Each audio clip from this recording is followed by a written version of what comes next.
To GS पे SM channel. हम modern history की सीरीज़ कर रहे हैं। मैंने इसके पहले भी कुछ वीडियोस अपलोड किए हैं, बट उनका एक्सप्लेनेशन काफ़ी शॉर्ट में है। तो अगर आप शॉर्ट में वीडियोस देखना चाहते हैं तो आप प्लीज़ वो वाला वीडियो देखिए, लेकिन अगर आपको थोड़ा और एक्सप्लेनेशन चाहिए तो प्लीज़ आप इस वीडियो से पढ़िए। और मेरी आपसे रिक्वेस्ट है कि पेन पेपर लेके अपने खुद के नोट्स बनाइए, ताकि आपके भी नोट्स साथ में तैयार होते जाएं।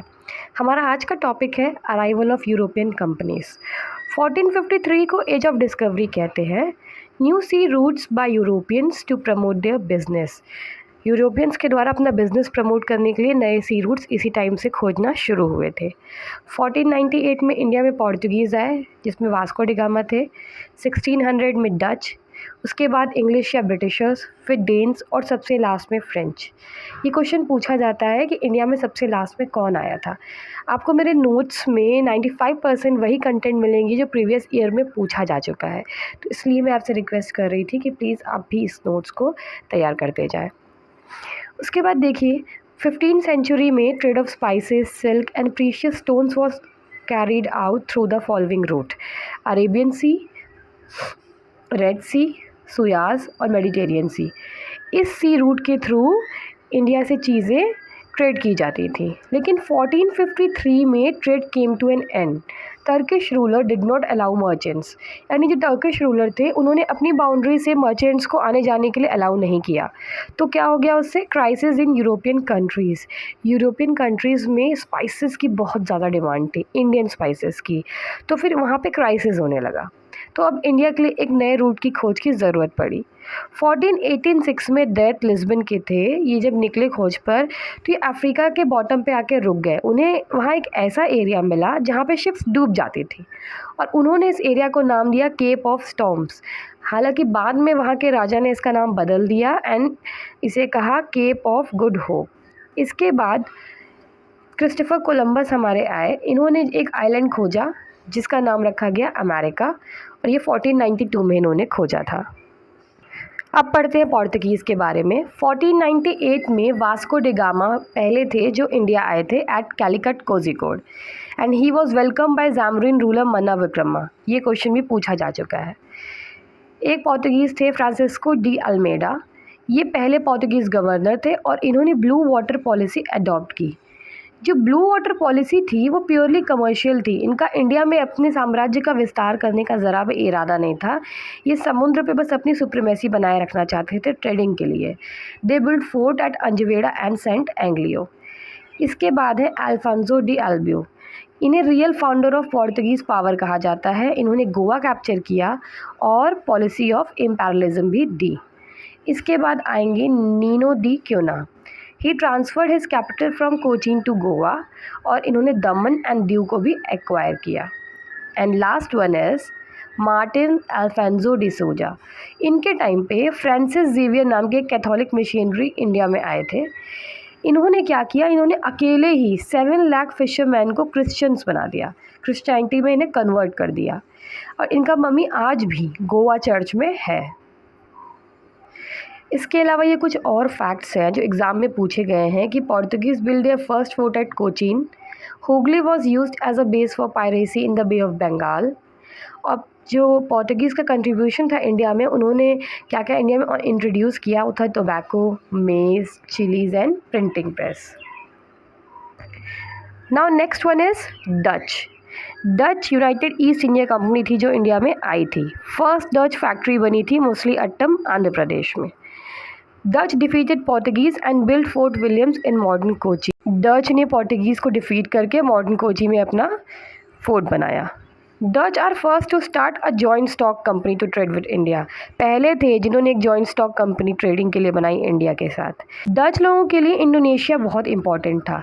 यही इनका रीज़न था इंडिया में सेटल होने का, ताकि ये इंडोनेशिया पे अपनी पकड़ जमा सकें। इनकी और भी फैक्ट्रीज थी: पुलिकट, चिंसूरा, कोचीन, सूरत, बालासोर, पटना और करिकल में। इन्होंने एक बैटल लड़ी थी, बैटल ऑफ बंदेरा, ब्रिटिशर्स के साथ, जहाँ पे सारे ही डच सेटलमेंट्स जो थे उनको ब्रिटिशर्स ने ऑक्यूपाई कर लिया था। इसके बाद देखते हैं हम ब्रिटिशर्स, जो कि बहुत ही इम्पॉर्टेंट है इंडिया के पॉइंट ऑफ व्यू से। और इन्होंने बहुत सालों तक इंडिया पर राज किया। ब्रिटिशर्स का एक ग्रुप ऑफ मर्चेंट्स बना जो कंपनी के रूप में, जिसे हम इंग्लिश ईस्ट इंडिया कंपनी कहते हैं। 1608 में विलियम हॉकिंस जहांगीर के कोर्ट में आए और वहाँ इन्होंने परमिशन मांगी फैक्ट्री लगाने के लिए। बहुत मुश्किल से जहांगीर ने इन्हें अलाउ किया और इन्होंने अपनी पहली फैक्ट्री लगाई सूरत में। तो जहांगीर ने इन्हें मनसबदार और फर्स्ट इंग्लिशमैन का भी टाइटल दिया। इसके बाद जो ब्रिटिशर इंडिया आए वो थे थॉमस रो। विलियम हॉकिंस की तरह ये भी जहांगीर के ही कोर्ट में गए, इन्होंने उनसे भी परमिशन मांगी। तो जहांगीर इस बार फिर तैयार हो गए और थॉमस रो ने इंडिया के कई डिफरेंट पार्ट्स पे अपनी फैक्ट्री सेटअप की। ब्रिटिशर्स के 3 हेडक्वार्टर थे, बॉम्बे, मद्रास और कलकत्ता। फर्स्ट फैक्ट्री जो इन्होंने साउथ में लगाई थी वो थी मुसलीपट्टनम में। ईस्ट इंडिया में लगाई थी वो थी हरिहरपुर, बालासोर में। ब्रिटिशर्स ऐसे पहले थे जिन्होंने ओपियम, अफीम की खेती की, वो भी बिहार में। ईस्ट इंडिया कंपनी और पोर्तुगीज़ के बीच एक बैटल हुई थी, बैटल ऑफ स्वेली होल, जिसमें ईस्ट इंडिया कंपनी को रिप्रेजेंट कर रहे थे Thomas best. At the time of Akbar, east India company was formed at London. अब ब्रिटिशर्स के बाद ना फ्रेंच आए थे, तो फ्रेंच को इतनी आसानी से इंडिया में ब्रिटिशर्स कैसे आने देते। तो फ्रेंच और ब्रिटिशर्स के बीच कुछ वॉर हुई जिन्हें कार्नेटिक वॉर्स कहते हैं। इनके फैक्ट्स बहुत ही इंपॉर्टेंट है एग्ज़ाम पॉइंट ऑफ व्यू से। जो फर्स्ट कार्नेटिक वॉर हुई थी, इसमें जितनी भी फ्रेंच शिप्स थी वो ब्रिटिशर्स ने कैप्चर कर ली थी और ये एंड हुई बाय द ट्रीटी ऑफ एक्स-ला-चैपल। इसके बाद सेकेंड कार्नेटिक वॉर हुई जो इनकन्क्लूसिव थी, इसका कोई रिजल्ट नहीं निकला। फिर थर्ड कार्नेटिक वॉर हुई जो ट्रीटी ऑफ पेरिस से एंड हुई। अब बहुत ही इम्पॉर्टेंट इवेंट हुए इंडियन हिस्ट्री में। 1707 में औरंगज़ेब की डेथ हो गई। ये इंडियन रूलर थे। Rise of autonomous states led by his governors. Aurangzeb ने अलग अलग स्टेट में अलग अलग गवर्नर्स को बैठाया था। तो इनकी डेथ के बाद वो सारे गवर्नर्स अपने अपने स्टेट को अपने अपने हिसाब से रूल करने लगे।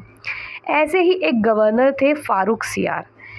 1717 में इन्होंने एक दस्तक जारी किया। दस्तक एक फरमान होता था, एक ऑर्डर होता था, जिसमें इन्होंने कहा no custom duty for trading in Bengal. अब किसी भी फॉरेन कंट्री को बंगाल में ट्रेडिंग करने के लिए कोई कस्टम ड्यूटी नहीं पे करनी होगी। तो ये उन फॉरेन कंपनीज़ के लिए बहुत ही बेनिफिशियल हुआ, ब्रिटिशर्स के लिए बहुत ही बेनिफिशियल हुआ और इसे Magna carta of east India company भी कहा गया। ब्रिटिशर्स और फ्रेंच के बीच डेन्स भी आए थे, पर इनका ज़्यादा कुछ इंडिया पे प्रभाव नहीं रहा। डेन्स डेनमार्क के निवासी थे। इन्होंने अपना हेडक्वार्टर सेरामपुर में बनाया।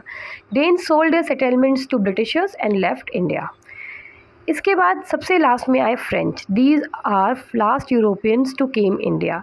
ये आए थे लुइस 14 के टाइम पे और इन्होंने अपनी पहली फैक्ट्री सूरत पे लगाई थी। Founder of French company in India was Colbert. जो इनके फाउंडर थे वो थे कोलबर्ट। पौंडीचेरी फ्रेंच के पॉइंट ऑफ व्यू से बहुत ही इम्पॉर्टेंट था, क्योंकि पौंडीचेरी को nerve centre of French power in India भी कहते हैं और पौंडीचेरी को ही फ्रेंच लोगों ने अपना कैपिटल भी बनाया था। इसके बाद एक फ्रेंच गवर्नर जनरल है जिनका नाम है ड्यूप्लेक्स। ये बहुत ही इम्पॉर्टेंट है।